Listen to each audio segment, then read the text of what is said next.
مرحبا، اليوم بدنا نعمل مع بعض طبق من المعجنات بيعشقوه الكبار والصغار، واللي هو لفائف الهوت دوغ.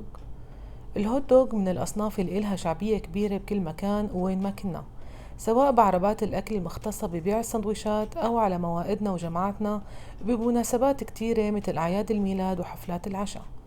واليوم بدنا نقدمه على الطريقة الكورية بشكل جديد ومشهي كتير، وكمان مشبع لدرجة بينفع كوجبة غدا.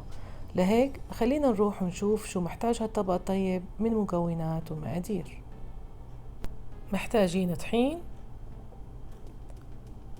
بيضة، خميرة فورية، سكر، ملح، حليب، وآخر شي الزيت النباتي. بالبداية لتحضير العجين محتاجين 1.5 كوب من الحليب الدافي، نص كوب من الزيت النباتي، معلقة ونص كبار من الخميرة الفورية، معلقة كبيرة من السكر، وآخر شي حبة بيض.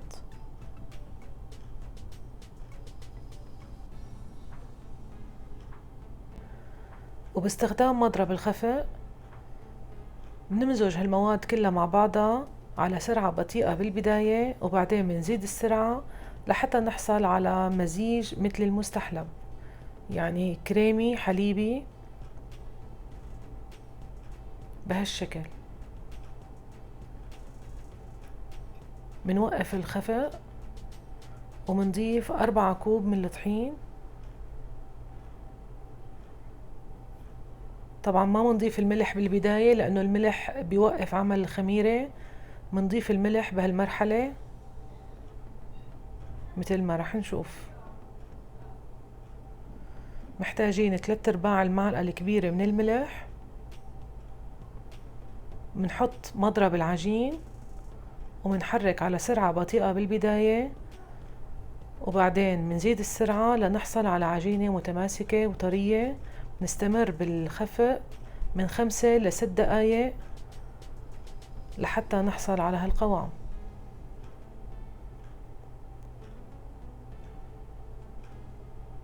لاحظين كيف تشكلت معنا عجينة متماسكة وطرية؟ هيك لازم يكون قوامه.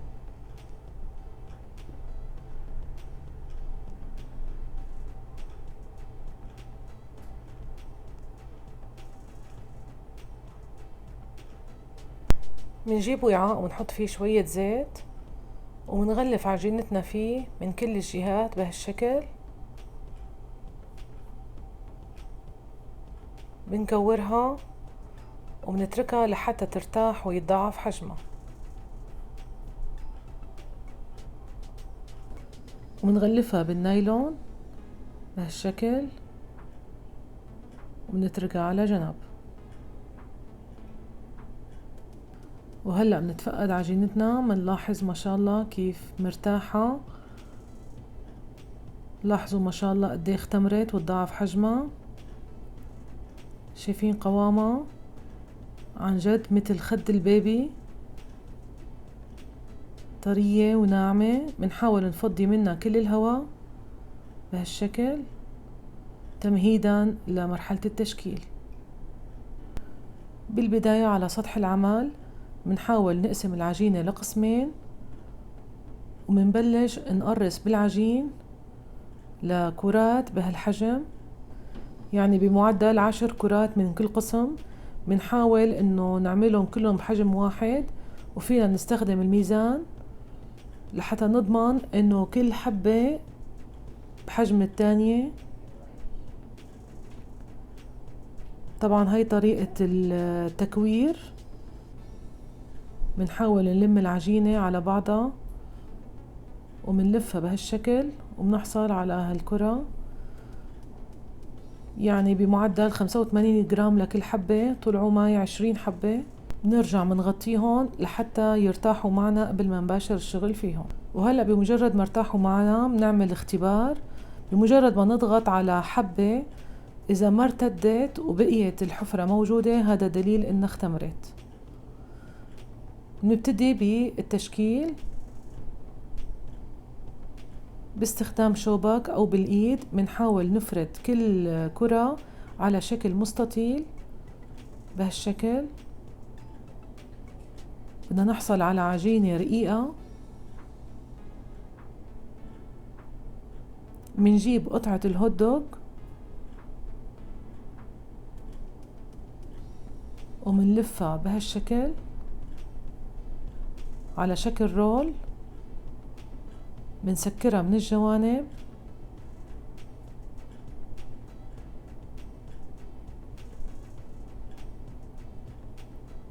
وبنحكم إغلاقها من النص. طبعا العجينة ما تتخيلوا قديش طرية يعني بتساعدكم كتير بالشغل. بنحاول نلفها بهالشكل لنضمن انها تاخد شكل حلو. وهيك لنخلص كل الكمية بنحطهم على ورق زبدة بهالشكل. وهلأ باستخدام مقص المطبخ منباشر بتقطيع لفايف الهوت دوغ لنمنحها عند التقديم منظر جمالي كتير حلو مثل ما ملاحظين. بدنا نكون كتير حذرين بهالمرحلة، يعني بس مجرد انه نحنا بدنا نقص الهوت دوغ من دون ما نصل للعجين من تحت بهالشكل. بنقطعها دواير حلقات.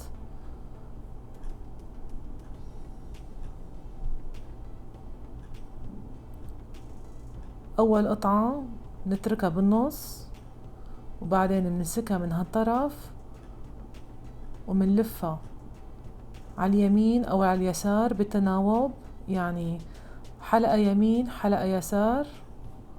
ومثل ما حكينا ما بنقطع العجين، بس مجرد نصل لحبة الهوت دوغ منقص ومنلفها بالتناوب جهة يمين وجهة يسار لحتى تطلع معنا بهالشكل الحلو، يعني كأنه ورد، كأنه على شكل وردة مفتحة. لاحظين كيف بتلف معنا العجينة من تحت.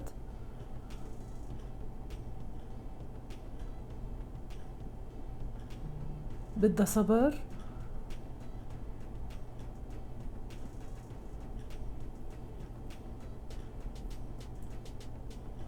شايفين المنظر ما أحلاه.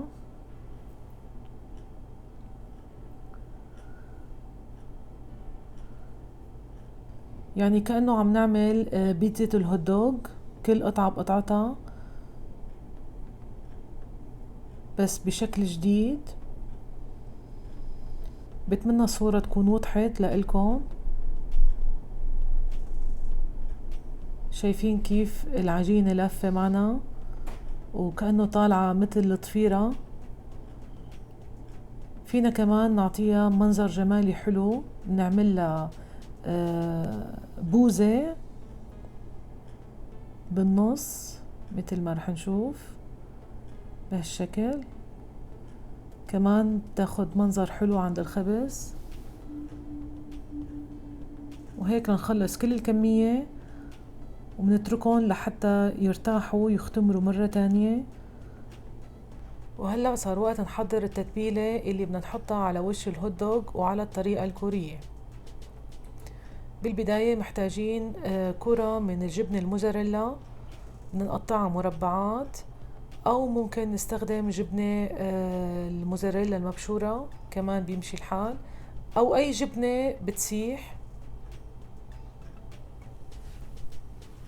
وبدنا بصل مفروم ناعم وحبة فلفل، أي نوع فلفل موجود عندكم، ذرة مطبوخة،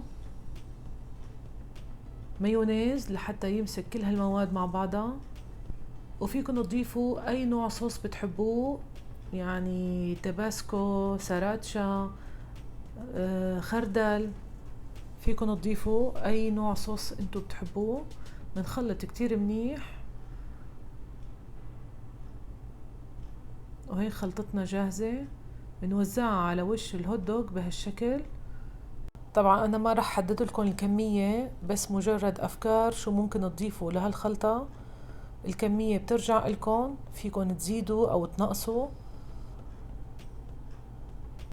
وطبعا مثل ما ملاحظين كيف قوام التتبيلة بده يكون، يعني لا سائل ولا جامد، بهالشكل يسهل توزيعه من دون ما نخرب منظر العجين.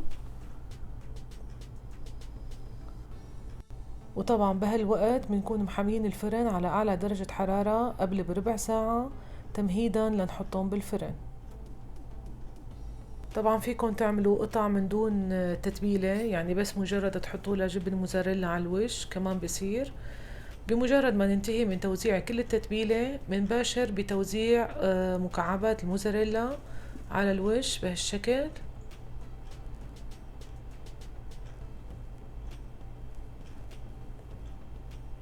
هيك رح تكون. واخر شي بنختم برشة من الكاتشب، بنوزعها على طول الفطيرة بهالشكل، بيعطيها منظر حلو وبنفس الوقت بيغني التتبيلة اللي ضفناها على سطح الهوت دوغ.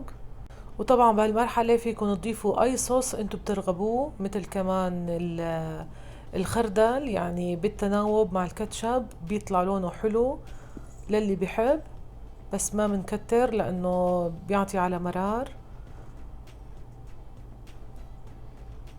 وهدول حطيت لهم فلفل حراق، ممكن تقطعوه شرايح وتوزعوه على الوش كمان بصير. وطبعا مثل ما ملاحظين كيف العجين اختمر معنا، لاحظوا كيف ضاعف حجم الحبة وصار حاضر معنا انه يدخل الفرن. وهي شكله بالفرن،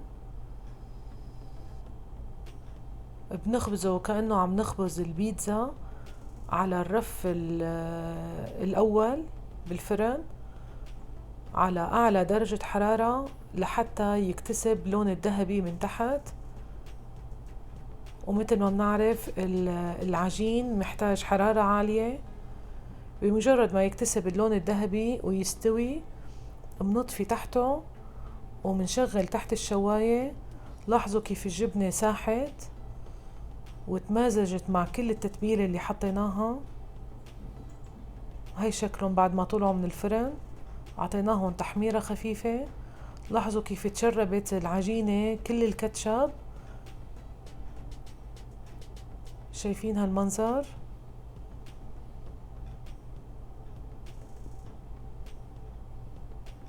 هيك صارت حاضرة معنا. طبعا الروايح ما بخبركن بتشهي القلب، كأنه مخبز. ريحة العجين، ريحة الهوت دوغ مع التتبيلة اللي حطيناها، شوفوا هالألوان وتمازجها. طبعا الصحن مزين حاله بحاله، ما في داعي نضيف له أي شي.